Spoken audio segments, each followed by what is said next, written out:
Good morning, students. In the last lecture, we had discussed the concept of GDR, that is Global Depository Receipt. In this lecture, we are going to discuss the concept of ADR, that is American Depository Receipt. ADR is just like a GDR, except that it can be issued to a citizen of US only. ठीक है ना? GDR को क्या था कि we can issue the share in all over the world except America, and ADR में क्या है कि सिर्फ हम शेयर्स कहाँ इशू कर सकते हैं? US से, that is only in America, and it can be listed in US stock exchange.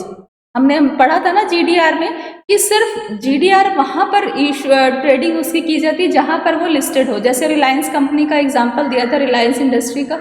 Same ADR में भी वही कंडीशन है। Share issued by company are held by international bank called depository. यहाँ पे भी वही सेम है कि डिपॉजिटरी कहा जाता है, डिपॉजिटरी शेयर्स।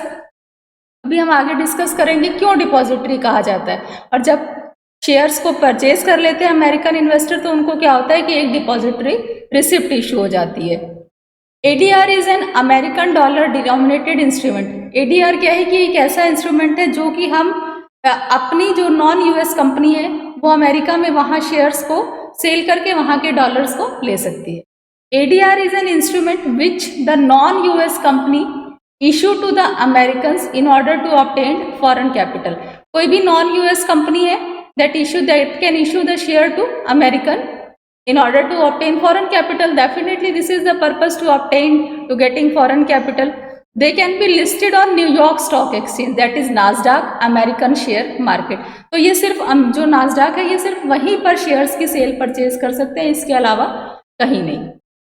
इसमें भी एडीआर में भी वही सेम कंडीशन है। जैसे क्या होता है कि जो भी अमेरिकन इन्वेस्टर्स हैं, जितने भी हमारे अमेरिकन इन्वेस्टर्स हैं, अब जो अमेरिका में जो इंडिया की कंपनी है, कोई भी कंपनी शेयर इशू करना चाह रही है तो वो यहाँ पे डिपॉजिटरी शेयर्स के नाम से जाना जाता है। क्योंकि कंपनी खुद तो आ नहीं रही है तो वो क्या करते हैं, अपने बैंक में शेयर्स को सबमिट करते हैं, तो उसको डिपॉजिटरी शेयर्स कहा जाता है।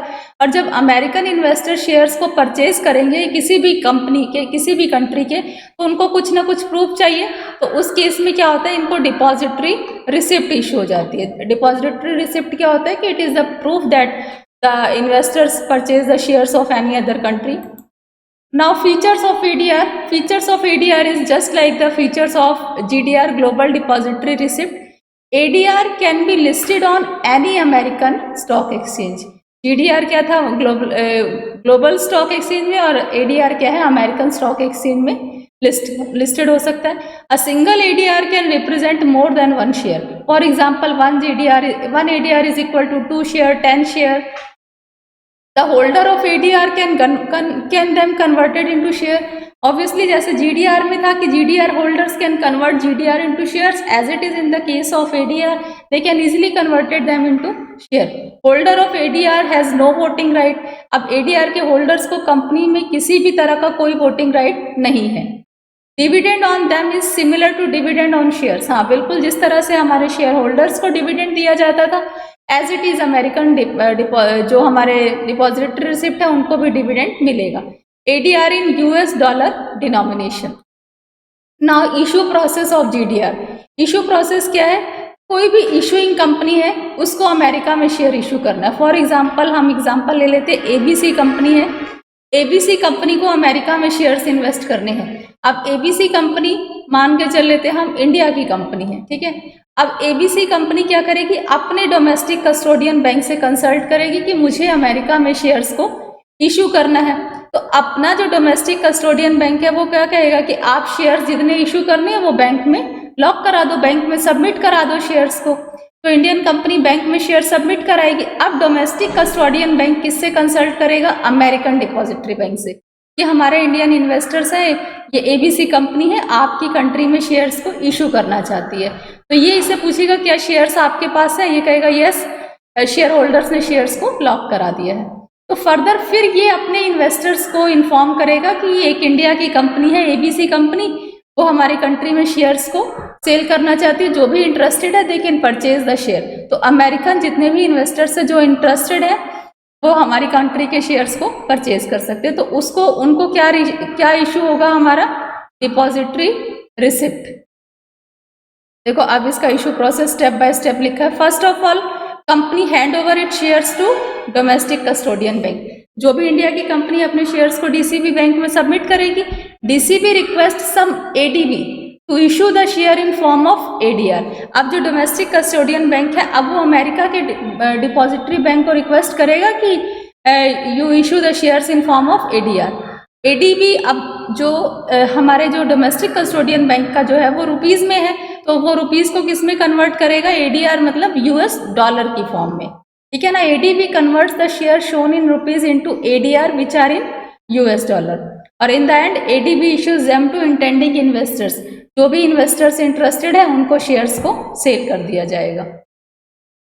Now advantages of ADR. ADR means American depository receipt. First point is getting foreign capital.